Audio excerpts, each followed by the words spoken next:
Erica and I met a few more times after the first initial meeting, and throughout those times, I learned a lot about Erica that I had never imagined whatsoever. One thing that stood out that I think I'll never forget was a memory she shared with me. She got a little in depth into some of her past and what it was like growing up. And her mom was a drug addict prior. Well, yeah, she's not anymore. She's gotten some help, but prior, when Erica was a kid, she was. And there was one incident where the police were called on Erica's mother, and the police came to Erica's house, and Erica was about 8 years old, and they were asking her mom where the drugs were hidden. Where are the drugs hidden? Where are the drugs hidden? And the mom would not tell the police anything. The police grabbed Erica's dog, and Erica remembers this so vividly. When she was telling me, you could just see the look on her face like she was reliving the moment as she was speaking about it. And they thought they were telling the mom, like, we'll cut this dog open, like, if there's drugs inside of it. And Erica was just, like, in awe that the police would do that. Like, because she said she kept telling the police, like, that's my dog, that's my dog. And they still, like, were holding on to the dog. Would they really have done that? Probably not. But the fact that they would scare the mother and scare Erica that way, that wasn't right. And that negative experience has stuck with Erica. And I think Erica has had a long, rough life and has made an effort to come out on top. She made an effort to always do good in school. Did I ever know that? No, I never took the time to ask her, like, so how was your childhood growing up? How was your education? Like, she told me how important books and education were to her growing up.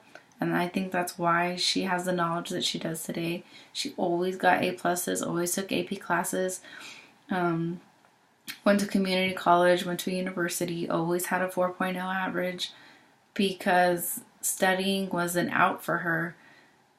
Reading was a going to a different realm of life versus the life she was actually living. And I never once imagined that that's what it was like for her growing up. And I think through this experience, I have learned so much that you can't just take people at face value and what you assume they are and what you assume the life they lead, but in reality, you have no idea. And I think you definitely have to check your privilege because my life was not like that whatsoever. I would say, I wouldn't say I had a hard life, but there were things I experienced that have affected me throughout my life, but nothing compared to what Erica has gone through. So I was definitely a lot more privileged than Erica was, and I continue to be.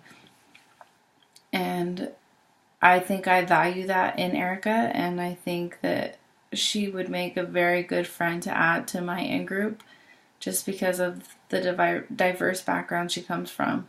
She is a strong person, and I like people who are strong and carry themselves well.